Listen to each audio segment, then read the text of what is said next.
A very good morning to you and welcome to Aneke football lovers. I beg you pardon, especially I'm trying to specify football lovers today as the ladies made us proud. And then we also look at what will be Niger Flying Eagles.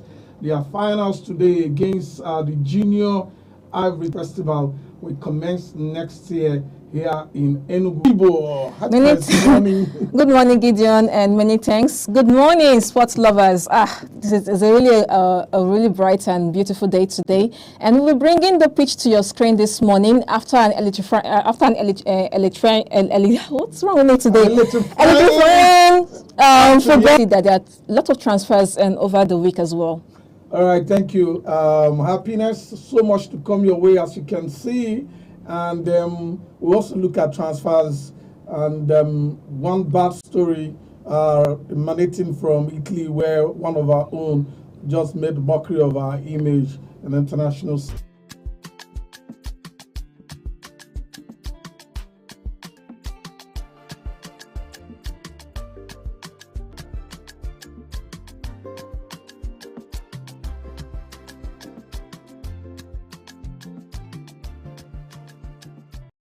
All right, if you're just joining us, it's Aneke Sports reaching you live from Aneke TV from Coal City, Enugu, where everything is happening. If you want to get traditional food, I think is here. Now, let's start from the home front. Enugu State is doing everything possible to increase their quota in sports when the National Sports Festival will commence next year here in Coal City. Yesterday, we saw an inauguration of an 11-man committee of volleyball association there at the Ministry of Youth and Sports. We saw the Commissioner for Youth and Sports, Barrister Lloyd Ekwemadu, represented by Ephraim Ochoma. Then the 11-man committee, we are charged, on reviving the volleyball sports, which they said has gone moribund for the past years. So this time around, this 11-man committee, potential talents that will, boost this particular sports, volleyball, in Enugu. And I'm actually very much happy because if you go to Nnamdi Azikiwe Stadium, one of the biggest sports facility we have in Enugu State, you have that volleyball platform line, follow. But this time around, with the inauguration of the 11-man committee, we'll rest assured that stuff will come alive again. With volleyball being revived in the state. Now, during the inauguration, the chairman of the 11-man committee, Kingsley Mosu, who assumed office officially, promised the ministry, promised the commissioner, promised Enugu State that volleyball will be bringing medals when National Sports Festival, commences next year. Not only just National Sports, any sports festival that Enugu State will be participating, that volleyball will be bringing medals. And we is also giving us so much hope that this committee will do well. It showed a lot of commitment that the committee will be bringing to the table. Now, after the inauguration, we have other members of that committee. Orama Olibe is the vice chairman, Ms. Sarah Abo is the secretary, Mr. Aneke Victor is one of the members. Sonny Nwosu is a member. Colonel D.T. Oye is also a member. We have Akesayan Onyedemola, who is also a member. Ekuma Arize, a member. Ihuoma Ogochukwu is also a member. Then others are Ochi Michael, member, and Edemba Helen Nechi, who will be serving as the head coach, part of that committee. So I think is a good move in the right direction of reviving some moribund sports in the States. Yes, I totally agree to that, because I think we've been discussing about how talents have been laying fallow in the last couple of sessions on our program. Yeah. And seems like the Enugu State governor has listened to our cry and decided to take action towards that. So yeah. I think the 11-man committee that was being set up yesterday, I just want to hope, because most times when these committees are being set up, most persons bring in their own interior motive into the whole picture instead of looking into the bigger picture of what is to come. So with the 11-man committee, we hope that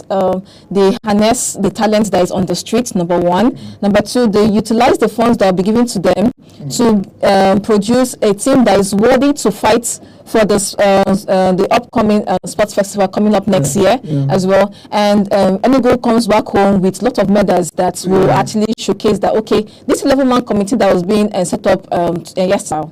Anyways, some people said it's not about giving them a marshalling order or telling them that it's not a money-sharing committee. But I don't want to question the character of the chairman. He's a comrade, Kingsley Nwosu. He has his pedigree, he has antecedents, and I think that's one of the reasons why they chose him to be the chairman of that committee. He has a lot. If volleyball fails, that means he has failed. Not just only him, the whole 11-man committee. So we will believe that they are going to make us proud and volleyball will come alive. Personally, I love volleyball, and that means you've not started. So away from there, let's talk about the big story trending all over the social media, everywhere, radio, television. I'm talking about the win for Super Falcons yesterday at the ongoing African Women's Nations Cup in Moro. 90 minutes was 1-1, and the whole goals converted were on penalties. Yes. Ajibade converted for us, to equalize the South African first goal before 4 minutes outside the stoppage time. We saw Michel Alozie scoring the winning goal for the Super Falcons. A lot of people I know in that 90 minutes must have really given up on the Super Falcons. But football has a way of teaching us a lot of life lessons. You don't give up until the last whistle. Yes. So, see, I have a lot to say about this particular match because I was boiling yesterday evening when I was watching the match. Just to be very, very honest, because yes, the first half started off very, very well. We actually made a lot of chances, and then we converted a penalty and scored the goal by Ajibade and Rashidat. And we moved into the second half, right? And I was expecting the same tempo, and the South Africans have gone into their in the halftime. They have gone into the dressing room and they've talked about where their lapses are, and they came in with full force in the second half. And then that messy penalty that was just given to them, that was converted by our defender Ohali, it was really, really crazy because I was expecting her to attack, or rather to tackle the ball more better than she did. That wouldn't have converted the penalty for South Africans. Yes. And then she did not do that. I believe there's pressure that actually caused her to do so. And a penalty was given to the South Africans, which they also converted and making it the game a 1-1. Yeah. And then after that, what happens next? We discovered that the Super Falcons began to, it's like the whole pressure just hits them. That's like their first goal that, we've not converted any goal. We've kept a clean sheet on our own part since the group stage. And when the match actually started and they converted their first goal, it's like all hell was let loose. Yeah. And they began to fumble.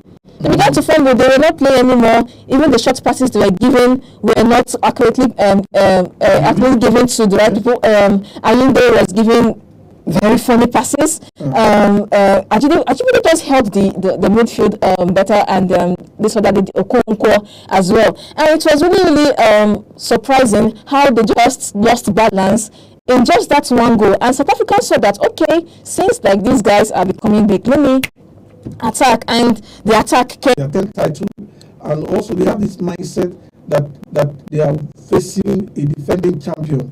If you saw the history of Bayana through the group stage to that stage, find out it was a very perfect run for them from the group stage to the semi-finals. So you always give it to them. They goal scoring side. Yes. So most times when you are playing with them, you have to play with a lot of carefulness. Yes. Your defense line must be very strong, and no wonder why they have to score first. Yes. They have to register a goal first before we start equalizing. And luckily for us, Alonso.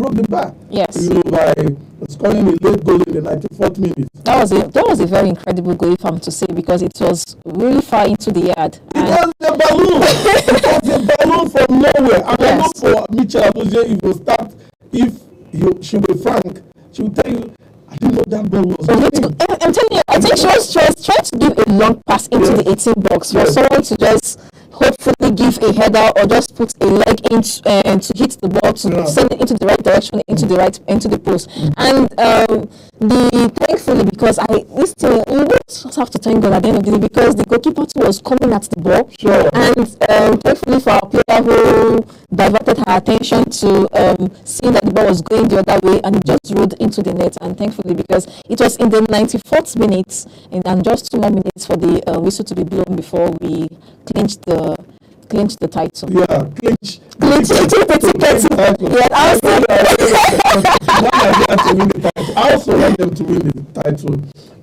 And the second semi-finals also came on the way yesterday. Morocco beating Ghana 4-2 on penalties. That match ended 1-1 also after regulation time. In fact, by first half, they've already finished scoring. They went into second half. It was a deadlock. None of the teams could find the back of the net, and they went into the extra time. None of them could also score a goal, but he went into penalties. 4-2 was resolved. Now, Morocco will be going into their second finals in 2 consecutive times. Yes. Last time in 2022, they hosted. They played finals against South Africa and they lost. Now this time, a second chance is being given to them. Yeah. They are playing in the finals again on their home ground as the host, and they'll be playing Nigeria Super Falcons. Very big cracker. Yes. Will be seen on Sunday. And I'm asking whether CAF spectators will be on the side of Morocco, or whether just talent, will, and commitment will be on the side of Super Falcons. We already know the answer to that, because definitely the stadium is going to be packed with Moroccans who have been given free tickets to fill up the stadium on that day. So we're hoping to see more Moroccans on the pitch, but we are also hoping that our girls won't be scared by the rows of the Moroccans and be able to do something really incredible on that day as well. And definitely there'll be CAF committee present on that field as well, but they wouldn't want to show us who they will be siding that day. Is until the end of the game we'll know who they are siding. But hopefully the Super Falcons against the Atlas Lioness of the Moroccans will be meeting on Sunday, and it's going to be a firecracker because they are both gunning to take their first title of the WAFCON, whereas the Nigeria is gunning to go for the 10th title for the Women African Cup of Nations. So it's going to be a really, really serious tussle, a serious tug of war, and we are definitely rooting for our girls, the Super Falcons, to take up and clinch the title.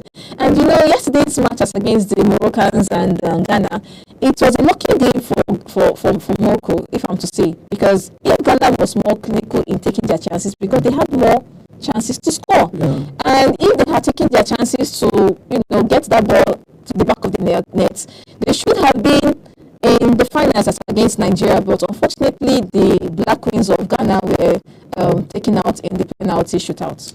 All right, the top place match will be on Friday between Ghana and South Africa. I know South Africa will be playing with pride, at least to go home with a trophy as the defending champions. And Ghana will not also want to go home empty-handed. They've shown so much strength in this competition, very tactical, goal scoring abilities. Fortunately, luck was just against them. I love their spirit of play. Fortunately, they lost that game to Morocco in the semi-finals. But let's see what Friday is going to bring for them. At least if they will win the laurel, I'm rooting for them. I have some sort for the Ghanaian team. Now on Sunday, Nigeria Super Falcons will be playing against Morocco in the finals. Let's see who is going to wear the crown, who is going to be the strongest female football team in Africa when Sunday takes center stage. Now away from there, we'll have Nigeria Flying Eagles that will be in action today in the Wafu B Championship Finals that is ongoing in Ghana. Later today, they will play against the junior boys of Ivory Coast. It's going to be a cracker. Nigeria qualified to the finals after a penalty shootout ended 4-1 in their favor against Benin Republic, while Ivory Coast defeated the hosts 2-1. They have to come from behind in that semi-finals to win that game against Ghana to book a ticket, the final ticket where they will play against the Flying Eagles. Very big game. We saw last season, Flying Eagles won the game, won that title. So this time around, let's see whether they are going to continue dominating the region, because some people superpower the region. Yes. So the superpower continues later today. Like always say, the female folks, they've done us proud yesterday. Please keep us happy again. Yes, the Flying Eagles. The Flying Eagles. So later today by 5 p.m., that match will be coming up in Ghana. The Flying Eagles playing against the junior boys of Ivory Coast. Do you have any predictions for that? I can't really see the young elephants of the of Ivory Coast have actually showcased to be also one tough team to beat, and the Flying Eagles as well have, they've been a bit shaky despite they've had like a track record of being one of the best teams in Africa. So it's going to be a really tough game that I can say. But as regards predictions, I definitely don't have any predictions right now. I'm just hoping and waiting for the Flying Eagles to win the match and clinch the title. All right, just away from football quickly, let's talk about cricket. Head coach of Nigeria's senior women's cricket team, Aneke, dropped 4 players from the initial 22 players